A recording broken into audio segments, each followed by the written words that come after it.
అందరికీ నమస్తే అండి. ఈరోజు మానవ హక్కుల పరిరక్షణ ప్రజా సమితి మరి ఎన్టీఆర్ జిల్లా మరి తిరువులూరు కార్యాలయాన్ని మరొక ఇద్దరు మహిళలు ఆశ్రయించారు. మరి ఆ మహిళలు దేనికి ఆశ్రయించారో ఏంటో ఒకసారి వారి మాటలో మనం తెలుసుకుందామండి. అమ్మ నమస్తే. మీరు ఈ మానవ హక్కులకి ఎందుకు వచ్చారమ్మా? మీరు మాకు అన్యాయం జరిగింది సార్. ఏం అన్యాయం జరిగింది? మేము కనుమూరుకు చెందిన గాజులు బాబులు అనే అతనికి ఇద్దరు కుమార్తెలు. మీది కనుమూరు గ్రామం? అవునండి. ఓకే. ఇద్దరు కూతుర్లు. నాకు పెళ్ళయ్యే 20 years అవుతుంది. ఓకే అమ్మా. మాకు మా నాన్నగారికి 3 ఎకరాల 96 సెంట్లు భూమి ఉంది. ఓకే. నాకు 2 ఎకరాలు పసుపు కింద పెట్టారు. ఇంకొక 96 సెంట్లు ఉంది. నా తరాంతరం నాకు వచ్చింది కాబట్టి మిగతాది మా చెల్లికి ఇస్తాం అనుకున్నాను. మా నాన్నగారు ఇస్తారేమో అనుకున్నాను. ఈ లోపల మా నాన్నగారికి కొంచెం హెల్త్ బాగోగా చనిపోయారు. ఈ చనిపోయిన తర్వాతను తను మా మేనత్త గారు పొలం కౌలు చేస్తున్నారండి 4 ఎకరాలు. నాకు ఇచ్చిన 2 ఎకరాలు కూడా నేనేం తినలేదు. ఆమె కౌలు చేస్తున్నారు. ఓకే.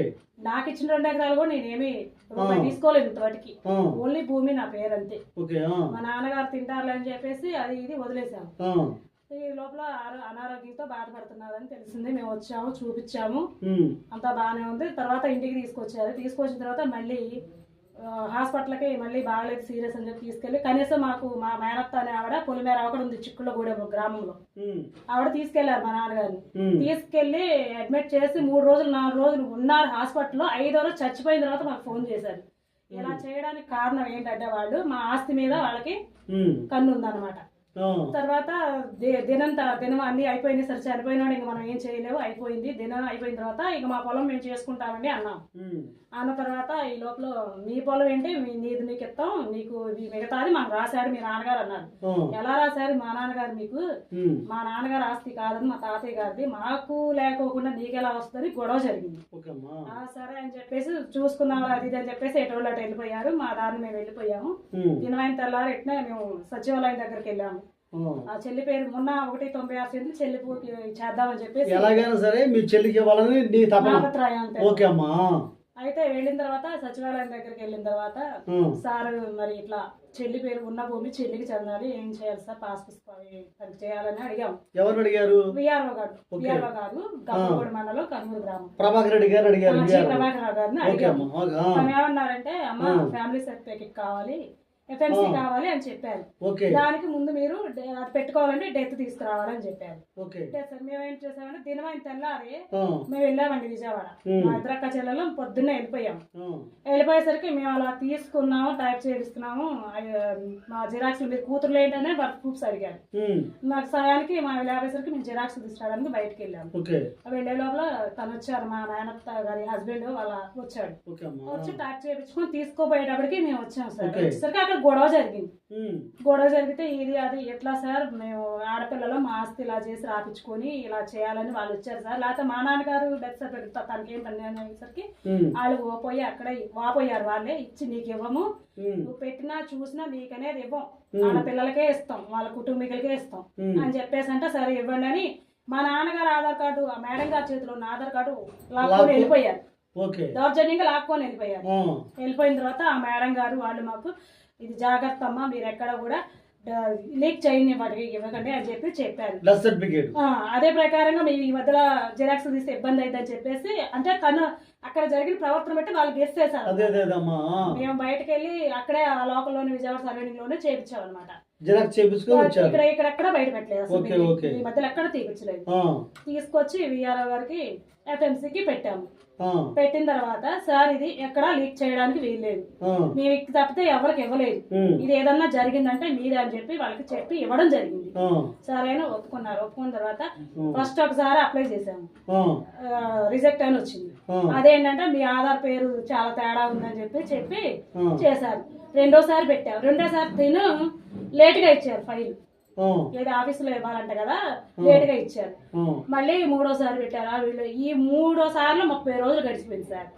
ఈ గడిచిపోయిన సమయంలో మా వ్యక్తిగత సమాచారం ఎదుట వాళ్ళకి ఇదంటారు చూడండి, తనకి ఇచ్చేసారు అనమాట, బదిలీ చేశారు దొంగతనంగా. ఏమేమి చెప్పాలంటే ఇది దొంగతనం. మేము అంతగా చెప్పినా కూడా ఆయన మరి ఎటువంటి ఏం ఆశించి వాళ్ళ దగ్గర చేశారో మాకైతే తెలియదు. అది వెళ్ళింది ఈ 30 రోజుల ప్రాసెస్ లో వాళ్ళ జరిగి ఆన్లైన్ చూపిస్తుంది. పోయిన అక్టోబర్ నెలలో మా నాన్నగారు పేర్చిన అడంగులు మా నాన్నగారి పేరు చూపించింది. తర్వాత ఈ నెలలో మొన్న చూపిస్తేను పాస్బుక్ అని చేద్దామని వెళ్ళేసరికి చేరుకూరు సామ్రాజ్యం అని వచ్చింది సార్. ఇప్పుడు అది మాకు చాలా అన్యాయం జరిగింది. ఒక విఆర్ఓ గారి ద్వారా మాకు అన్యాయం జరిగింది. ఇప్పుడు ఈ 30 రోజుల్లోనే వాళ్ళకి ఆన్లైన్ లో ఎక్కింది సార్. అవును సార్. ఇప్పుడు మీకు ఉన్నటువంటి ఉద్దేశం ఏంటంటే ఇప్పుడు మిమ్మల్ని డెత్ సర్టిఫికేట్ తీసుకొచ్చి ఫ్యామిలీ ఇది పెడితే మీకు చేస్తామని చెప్పారు. ఇప్పుడు ఆ డెత్ సర్టిఫికేట్ తీసుకొచ్చిన తర్వాత దాన్ని బట్టి వాళ్ళు చేశారని మీ ఉద్దేశం. అవును సార్. అంతే కదమ్మా. రిజెక్ట్ 3 సార్లు రిజెక్ట్ అయిందంటే ఏంటి సార్? 3 సార్లు. ఫస్ట్ సారి ఎందుకంది? ఏదో ఆధార్ తేడా అని చెప్పేశారు సార్. మళ్ళీ అదే ఆధార్ పెట్టారా మీరు మార్చారా? మళ్ళీ అంటే సంతకం ఒకటి తేడా అని చెప్పేశారు. అది మళ్ళీ సర్చ్ చేసి ఏదో చేసాము. రెండోసారి పెడితే తను మళ్ళీ ఫైల్ ఇవ్వలేదంట. అక్కడ రెండోసారి పెట్టిన ఫైలు లేట్ చేసి ఇచ్చారు. బిఆర్ఓ గారు పై అధికారులకు ఇవ్వలేదు.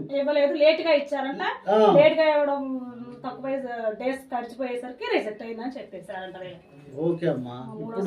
ఇప్పుడు మీకు మీ భూమిని మీ సమాచారాన్ని బిఆర్ఓ గారు ఉద్దేశపూర్వకంగానే దొంగిలించి మీ సమాచారాన్ని ఎదుటి వారికి ఇచ్చి మీరు ఇచ్చినటువంటి డెత్ సర్టిఫికేట్ ద్వారా వాళ్ళకి ఆన్లైన్లో ఎక్కించారని మీ ఉద్దేశం. మీకు న్యాయం కావాలి. ఇప్పుడు మీరు పెద్ద కూతురమ్మా? అమ్మ మీరు చిన్న కూతురా? మీరు ఇప్పుడు మీకు పెద్ద కూతురు అయ్యుండి మీ ఇద్దరే ఉన్నారు మీ నాన్నగారికి. ఇప్పుడు అన్నదమ్ములు ఎవరు లేరు. ఇప్పుడు మీరు హాస్పిటల్లో కూడా ఈయనకి మీరు సేవలు చేశారు సార్. ఫస్ట్ టైం వెళ్ళినప్పుడు నేను వెళ్ళాను. అంతకు 2 సంవత్సరాల క్రితం గారు మా ఆయన గారు వెళ్ళి చూపించుకొచ్చారు. అప్పుడే మందులు ఆడితే ఈయన బాగానే ఉండదు. ఈయన కొంచెం బాగా తాగుతాడండి. తాగి ఇచ్చేస్తా ఉంటాడు. మీరు మా కాడికి రండి నాన్నగారు అంటే రానన్నారు. మేము అక్కడికి వచ్చి ఉంటామంటే వద్దన్నాడు. ఇంకా మేము ఏం చేయగలం సార్ ఆడపిల్లలు? ఓకే అమ్మా. తప్పనిసరిగా ఈ విషయాన్ని మరి కలెక్టర్ గారి దృష్టికి, మరి లోకల్ ఉన్నటువంటి ఆర్డీఓ గారి దృష్టికి, మా వైపు నుంచి మా మానవ హక్కుల పరిరక్షణ ప్రజా సమితి నుంచి తప్పనిసరిగా ఈ విషయాన్ని మేము తీసుకెళ్తాము. మీకు న్యాయం జరిగేలా మేము కంపల్సరిగా మేము అధికారుల దృష్టి తీసుకెళ్తామమ్మా. అందరికీ నమస్తే అండి.